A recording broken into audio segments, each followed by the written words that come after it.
The word that they translate to comforter in the Greek and Aramaic, they say it is parakletos. Parakletos actually means an advocate or friend. But irrespective whether they translate as comforter or advocate or friend, all of these, mashallah, befit perfectly Prophet Muhammad. But if you go to the original manuscript, it is not parakletos, it is perikletos. And perikletos means the praiseworthy, one who praises. Translated into Arabic, it means Ahmad, which was another name for Muhammad sallallahu alaihi wasallam. The original word is perikletos, which if you translate means the praiseworthy, the one who praises. The one who praises in Arabic, if you translate, means Ahmad, which was another name of Prophet Muhammad sallallahu alaihi wasallam, as is mentioned in the Quran in Surah Saf, chapter number 61, verse number 6. Jesus Christ, peace be upon him, says, Ya Bani Israel, O children of Israel, I have been sent as a messenger to you, confirming the law that came before me and giving glad tidings of a messenger to come, whose name shall be Ahmad.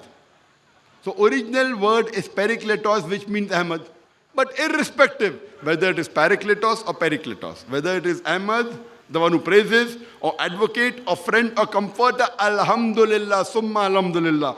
All these meanings befit perfectly the last and final messenger, Prophet Muhammad sallallahu alaihi wasallam. Further, if you go, it's mentioned in the Gospel of John, chapter number 16, verse number 12 to 14. Jesus Christ, peace be upon him, says, I have many things to say unto you, but ye cannot bear them now. For he, when the Spirit of truth shall come, he shall guide you unto all truth. He shall not speak of himself. All that he hear shall he speak. He shall show you things to come. He shall glorify me. I repeat, Jesus Christ, peace be upon him, said in the Gospel of John, chapter number 16, verse number 12 to 14. Jesus Christ, peace be upon him, says, I have many things to say unto you, but ye cannot bear them now. For he, when the Spirit of truth shall come, he shall guide you unto all truth. He shall not speak of himself. All that he shall speak. He shall glorify me. He. 5, 6, he. Telling it's not a Holy Spirit. He shall show you things to come. He shall glorify me. The only messenger of God. The only human being who claimed to be messenger of God after Jesus Christ, peace be upon him, and glorified Jesus Christ, peace be upon him, it is Prophet Muhammad sallallahu alaihi wasallam. He is even mentioned in the last revelation of Almighty God, the glorious Quran. Prophet Muhammad sallallahu alaihi wasallam repeated the last revelation of Allah subhanahu wa ta'ala, this is the glorious Quran, and is mentioned by name no less than 25 times in the Quran. Prophet Muhammad, peace be upon him, testified and glorified Jesus Christ, peace be upon him, in the Quran by name no less than 25 times. Jesus Christ, peace be upon him, is telling everyone, I have many things to say unto you, but ye cannot bear them now. For he, when the Spirit of truth shall come, he shall guide you unto all truth. He shall not speak of himself. All that he shall speak. He shall show you things to come. He shall glorify me. This prophecy refers to no one but the last and final messenger, Prophet Muhammad, peace be upon him. There are several other prophecies mentioned in the Old Testament as well as the New Testament about Prophet Muhammad sallallahu alaihi wasallam.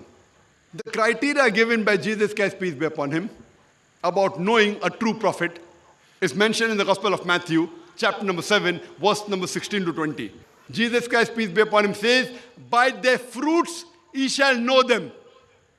Do men gather grapes from thorns or figs from thistles? Every good tree shall bear good fruits. Every evil tree shall bear evil fruits. By their fruits ye shall know them. Jesus Christ, peace be upon him, put a criteria. I would like to end my talk by analyzing the criteria Jesus Christ, peace be upon him, put for a true prophet. Gospel of Matthew, chapter number 7, verse number 16 to 20. By their fruits ye shall know them. Do men gather grapes from thorns or figs from thistles? Every good tree shall bear good fruits, and every evil tree shall bear evil fruits. By their fruits ye shall know them. And we have several testimonies of non-Muslims regarding the greatness of Prophet Muhammad sallallahu alaihi wasallam. You can give a lecture, you can talk for days together regarding the testimony not of Muslims, of non-Muslims, regarding the last and final messenger, Prophet Muhammad sallallahu alaihi wasallam.